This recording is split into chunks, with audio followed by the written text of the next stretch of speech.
Good morning po, Mayora. O, take a seat ka muna dyan. Sige po, Mayora. Nabasa ko nga pala yung mga proposal mo.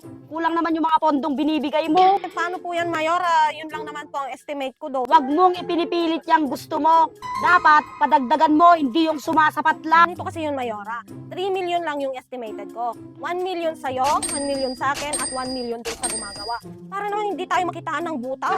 Ay Mayora, hindi po pwede yung ganon. Ibigay niyo po sa akin tong kontratang to. 6 million budget ko, 2 million sa'yo, 2 million sa akin, 2 million sa mga manggagawa. Ako nang bahalang maglinis ng butas natin. Walang kahirap-hirap. Isip Aldo, Mayora. Maganda yung naiisip mo.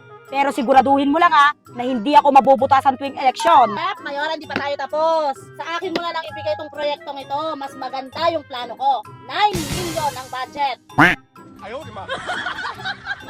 Sige, explain mo kung bakit 9 million yung pondo mo. 3 million sa'yo, 3 million sa akin.